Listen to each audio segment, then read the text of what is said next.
Radio SVH rīta šovs tik, ka pilnīgi prieks. Darba dienās no 7 līdz 11. Nu, es nezinu, vai var teikt, ka ar mūziku var spēlēties, bet ar mūziku ļoti iespējams var rotaļāties vai savdabīgi to atskaņot, un to ir gatavi darīt pavisam interesantā manierē. Pasaules un Latvijas tādus mūzikas šedevrus izpildīs grupa Sigma un jauniešu kors Balsis. Tāpēc, lai par to vairāk pastāstītu, par to, kāds tad būs šis koncerts, kad būs un kāds tas koncepts, esam aicinājuši ciemos grupas Sigma pārstāvi Jānu Ozoli. Labrīt! Labrīt! Un diriģenti Inte Teteraus. Labrīt! Šī bija vieta aplausiem. Nu, Inte, es saprotu, ka tu esi apņēmības pilns pastāstīt par šo te koncertu, kā tu pats pavēstīji, bet pirms tam es gan gribētu pateikt, ka jūs esat atnesuši arī dāvanas, ko mēs piedāvāsim mūsu klausītājiem iegūt.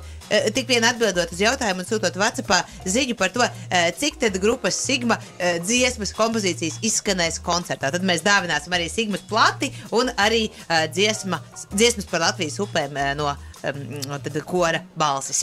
Bet tad par koncertu vairāk. Jā, nosaukumā viss ir jau pateikts, citāts, un to arī jau ļoti labi sākumā visu izstāstīja. Redz, korim parasti tāds kora repertuārs, un komponists saraksta dziesmas, un tad ir starp brīži, vai tad ir pārtraukumi, un tad tu dzirdi, kā jaunieši dungo varbūt arī citas dziesmas, ne tās, kas ir kora repertuārā. Un tā doma izveidot šādu programmu, kur ir populārās mūzikas skaņdarbi pārlikt tieši korim, jau bija sen. Daži mēģinājumi mums ir bijuši iepriekš, un tad šoreiz tā sakrita, beidzās dziesmu svētki, ir skaidrs, ka gribās kaut ko vēl, kaut ko jaunu, kaut ko nebijuši, un tad mums sakrita laba draudzība pavisam jauna ar Sigmu. Man Sigma vispār ļoti patīk, mēs varam kosmiska laba grupa, ir, vai ne? Un saprot, viņi pat nepateica nē. Bišķi lauzās sākumā. Lauzās, jā. Nepateica nē. Un tad mēs nolēmām arī, ja jau mēs atvēzējamies uz kaut ko tādu, tad vajag arī korim netik varbūt pierasto Hansa Peronu, vai kaut ko lielu, vai kaut ko vērienīgu. Juris Jonelis sataisīs režiju, Keino sataisīs video kopā ar Juri, Gaismas Vāceris. Tur būs kormūzikai varbūt netik ļoti pierasta gan vide, bet, protams, kora skanējums tur būs. Un ļoti daudz skaņdaru no tiem, kas skanēs koncertā, nebūs tikai kori, bet arī kopā ar Sigmu. Gan ar visiem kopā, gan atsevišķi. Vienvārds sakot, aiziet, ja? Tātad, kas mums būs? Mums būs, no kura gala lai sāk skanēs, tātad būs Muse, būs Sigma jau pieminētā, neaizmirstiet, cik tieši Sigmas dziesmas skanēs. Tāda būs vairāk oriģināla darbi no Muktu Pāvela, no Jāņa Lūsēna, no Imanta Kalniņa. Protams, būs arī Stings, būs Olafūrs, būs Bjorka, būs Gabriels, būs Sinead O'Connor, speciāls veltījums viņai. Plašs jā, saraksts. Es pat nevaru vairāk Un Lauris Rēniks arī bija. Tieši gribēju pasīt. Jāni, kā tur bija? Ints nāca pie tevis, vai tu gāji pie Jāņa, pie Inta, lai varētu saskaņot to visu sarakstu un izdomāt, kas to tieši konkrēti būs un kā tās iegribas realizēt? Nē, tas, protams, nāk no Inta, no kora iniciatīva, kuras dziesmas tās varētu būt. Un tad mums atlika tikai saķert galvā, ja arī šis būs, un tas taču ir visi to zina, un visi mīl šo dziesmu, un kā tagad to darīt, un tā, bet, protams, ka grupām ir citādāk. Es domāju, ka mūziķi bieži izpilda cover versijas, vai nedara to publiski citreiz bieži, bet grib to kaut vai savā nodabā darīt. Un tā sajūta ir tiešām brīnišķīga. Es vairākos momentos apraudos arī. Esmu apraudājies mēģinājumā, piemēram, Bjorka. Es vienkārši nevaru valdīt asaras, ka es šo dziesmu dzirdu, un man šķiet, ka ikvienam, kurš mūs dzird šobrīd, ir tiešām tā vērts atnākt un dzirdēt to dzīvajā. Tas, manuprāt, balss ir visiespaidīgākais instruments, kas ir mūzikas instruments, un tā mana neteiksim teorija, bet priekšstats ir tas, ka tas ir iespējams tieši tam dēļ, ka tas nāk no mums pašiem. Rezonē, vibrē mūsos pašos, un ka mēs to dzirdam, man liekas, ka tad kad koris pret tevi kā klausītāju šo skaņu raida, tas vienkārši satricina, un ja tu vēl zini šo dziesmu, un tā tev aizkustina, tad, man liekas, tas efekts ir dubults. Es ceru, šis tiek ierakstīts ļoti laba reklāma uzreiz. Bet, protams, kā tāda ne tikai ierakstīts, bet nav mazliet bīstami, restīvi, tajā brīdī, ka tu starpbrīdī dzirdi, ko dungo koristu un pēc tā likt kopā to setlisti, jo, es pieņemu, ka visu koristu mīļākās dziesmas nevar ielikt, kaut vai tikai tāpēc, ka nav laika, bet ir arī varbūt kādam gaume tāda, ko vienkārši, nevar iedomāties, ka koris varētu izpildīt, kaut kas, piemēram, nezinu, tur no repa gala, vairāk no tādiem māksliniekiem, kur katrs trešais vārds būtu jācenzē un aiziet. Kā tad tu beigās? Es tad tā atbilstoši arī atbildēšu. Nē, skaidrs, ka arī šī koncerta izvēle bija koristu ieteikumi, bet arī aranžīs jau veidoja gan Valds Pūts, gan Andris Sējāns un vēl vairāk Platons Boravickis, jo tur jau jāņem vērā arī vēl viņu gaumi, tāpēc es prasīju arī viņiem, kuras ir tās viņu dziesmas, ko viņi jau sen gribēja dzirdēt, kā tas skanētu korī. Tā kā šis ir tāds, labs miksiņš. Un, teiksim, tāds citāts volume 1. Kas to laisīja? Jā. Kas to laisīja? Varbūt pašiem patiks un visiem patiks, tad būs kaut kas jādara vēl.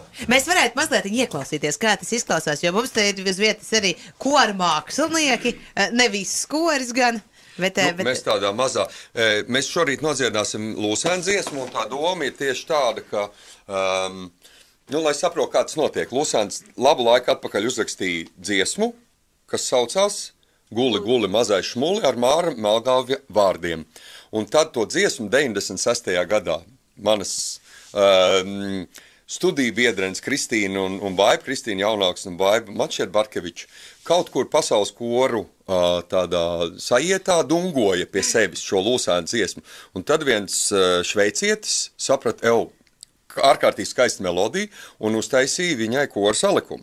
Un tad mēs nodziedāsim to ceļu. Mēs nodziedāsim vienu pantiņu vienbalsīgi, kā tā oriģināli ir radusies, un pēc tam uzreiz nodziedāsim salikumu, daudzbalsīgo versiju, ko sataisīja Franks Hermans. Tur tas šveicietis. Tas šveicietis. Labi. Guli, mazai šmuli, un lai tevi sargā Dievs, līdz pat izmisumam guli, siena čupā ieracies, guli, mazai šmuli, līdz bazūs.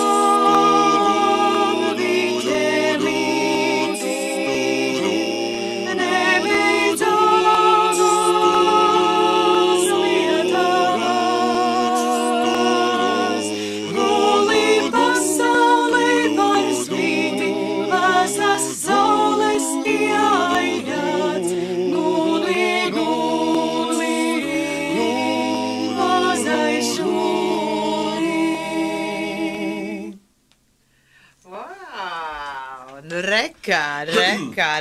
Paldies jums! Paldies! Bet es saprotu, ka koristiem arī visiem uzreiz, kā tā ideja tapa, nebija tā, ka kāds pameta kolektīvu, tikai tāpēc, ka tagad būs jādzied kaut kas ārpus repertuāra, ne? Sadzīvojāt ar to piedāvājumu diriģenta? Nē, tās ir dziesmas, ko vienmēr gribējies kādreiz nodziedāt. Tas tieši tā kā pozitīvais pienesums koru daļradei. Protams, bet arī liela atbildība. Taisnība. Novēlēsim, lai jums to viss izdodās izdarīt, un kā jau diriģents minēja, kad 21. oktobris Hanzas peronā 8. Pirmā reize, pirmatskaņojums faktiski. Pirms mēs turpinam sarunu, es gribu atgādināt klausītājiem par iespēju tikt pie grupas Sigma Plates un pie diska arī dzana. Jauniešu koru balss albums ar Raimondu Palmu. Jā, un konkursa jautājums ir, cik dziesmas šajā koncertā, par kuru mēs jums stāstam, grupas Sigma dziesmas izskanēs. Jo šobrīd versijas, kas nāk iekšā, ir ļoti glaimojošas, gribētu teikt. Vajadzētu vismaz 17. Wow! Tā mums raksta. Ir arī versija par 35. Koncentrējieties šobrīd vairāk, jo jūs dzirdējāt arī visus pārējos autorus un māksliniekus bišķi pieticīgāk tverēt šo pasauli, mīļa draugi. Ja nē, Jānis Ozolīts esīs mājās. Dziesmas kopā būs 17. Tas Kopā būs. Jā, tas sāksim ar to. Lai gan es arī piekrīstu tam, jo Sigmas koncertiem ir jāiet. Nu, jā, protams. Bet mēs varam palīdzēt ar to, ka vairāk kā viena. Vairāk kā viena un mazāk kā 10. Jo kopā ir 17. Nu, tagad gan jūs noteikti tiksiet galā. Pavisam drīz arī, pavisam drīz, tas laiks skrien, tāpēc es tā saku, bet grupai Sigma jubileja būs taču. Jā. Nezinu, vai gribu par šo runāt. Nē, par to jau būs kaut kādā brīdī jārunā, mēs par to arī domājam. Mēs domājam par īpašiem koncertiem, protams, mēs esam sākuši strādāt pie ieraksta numur 4. Nosaukumu vēl neteikšu. Superfans jau ir ļoti priecīgs. Jā, jo patiesībā albums, ko klausītāji var vinēt, īstenībā iznāca tikai pērn, tā kā tas nebūtu nav novecojis un ir pavisam jauns ieraksts, jo tas jau prasa zināmu laiku. Mums bija ārkārtīgi liels prieks pie tā strādāt, bet šogad jāsaka tiešām mēs esam bijuši daudz klusāki, un šis ir viens no lielākajiem notikumiem arī Sigmai. Citāts, un ceram arī ar kādiem koncertiem priecēt nākamgad, bet vēl pēc tam mazliet tad ar kaut ko vairāk. Jā, gan koncertiem, gan notikumiem, gan varbūt arī kādu īpašu ierakstu pirms numur 4, jo ir jau arī tādas iespējas kā dzīvi ieraksti un remiksi un tā tālāk. Kaut ko no tā gribētos izdarīt, jo mēs to vēl neesam darījuši. Tā kā noteikti mēs ieliksim kāju tajā lauciņā. Ļoti labi. Un Korim Balss, kādas nākotnes vēl ambīcijas perspektīvas, ko gaidam? Protams, ka ir, kā jau parasti, plāniņš mums ir, jebkurš jaunais koris, kas atnāk, viņš saņem plāniņu uz gadu. No sākuma viņš ir tā, ka ļoti gribu, un tā kā jau reāli tas ir jārealizē, tad es tur laikam vai pa daudz, vai pa grūti. Bet, protams, bez šī mums ir, kā jau ierasts, mēs ar valsts svētkos dienam tuvākais 18. novembrī mums būs koncerts mūsu mājvietā, Mazajā Ģildē. Un, protams, tradicionāli Ziemassvētku koncerti, kuriem mēs gatavosimies uzreiz pēc citāta, kas mums jau būs, man šķiet, 27. gadu, 22. 23. decembrī, 8. vakarā, 25. 23. Tikai vieta vēl nav zinām, jo mūsu iemīļota Anglikāņu baznīca vēl projām ir remontos, novēlam viņiem ātrāk atvesaļoties, lai tā koncerta dzīve atkal tur varētu būt ikdienas sastāvdaļa. Ļoti labi.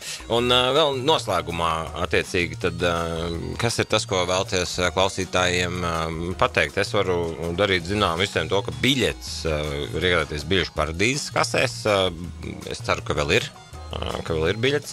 Hanzas Perons jau tādā ziņā ietilpīgs, vai ne? Stiepjams jēdziens. Jā, mēs tieši tā arī izvēlējāmies. Mēs viņu, ja vajadzēs, pastiepsim, tā kā droši var visi censties atnākt. Un ierašanās no 7.15, no 19.15 var nākt jau droši.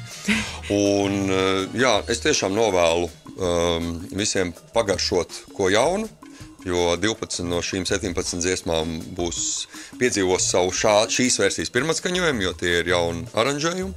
Tā kā tas būs arī novatīvs ne tikai tādā ziņā, ka koris dziedās dziesmas, kurām tu jau tāpat radio ikdienā dungo līdzi, bet arī tas, ka tā būs mūsu autoru versija par šīm dziesmām, kas, man liekas, ir ārkārtīgi forši.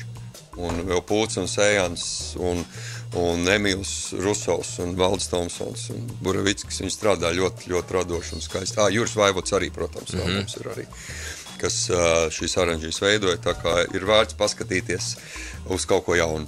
Es ticu, ka viņi visus to, ko tu tikko pateici, teiktu tev, tu arī Večuk strādā ļoti labi. Es kārībā. Nu, forši tiekamies tad sestdien koncertā Hanzas Peronā. Citāts. Tā, un kas mums ar konkursiņu? Kāda ir pareiza atbilde, draugs? 2 dziesmas. 2. Labs procents no 17. Nav tik Jā, slikti. nemaz netik slikti. Nu, nevienam citam māksliniekam, es saprotu, 2 nebūs. Muktu Pāvēlam Būs. Nē? Mūzam arī Muse. Labs līmenis, es teiktu, cik vai Muse. Nē, Muse ir beidzot pievilcies pie Sigmas, teiksim tā. Jā, tieši tā. Nu, tad mums jānoskaidro, vai kāds ir ticis pie Ostinācijas albuma plats formātā. Tas nav Rasma. Es domāju, ka Kaspars no Sigmas. Rasma ir uzvarējis 29518, 3 un vēl 2 cipriņi. Mēs tev apsveicam un ar tevi sazināsimies, un tad jau plati nodosim. Plati un dziesmas par Latvijas upēm. Jā, jūsu rīcībā. Paldies par sarunu. Paldies kā par iespēju būt šeit. Ar lielāko prieku nāciet biežāk. Pirms Ziemassvētkiem, piemēram. Stabili būsim. Ļoti labi. Un jūs arī. Ja? Noteikti. Atcerieties, mēs draugi. Mēs turpinām ar dziesmu Kalnā. Vai ir kāds neliels ievad komentārs vai vārds? Jā, tā ir tāda īpaša rituālistiska dziesma. Mēs to iecerējām kā rituālistisku, bet tad, kad šo dziesmu mēs miksējām albumu, notika tie notikumi, kas notiek Ukrainā, sākās. Datumu nesaukšu, mēs visu to zinām.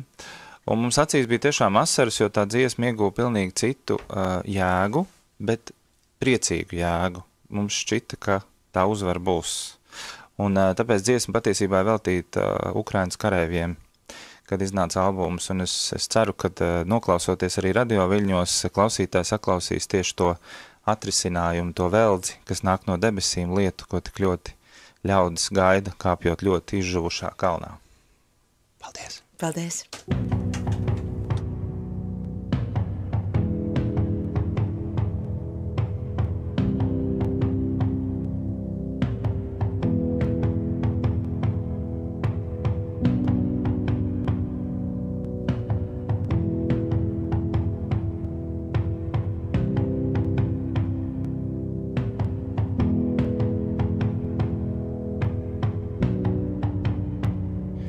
Капля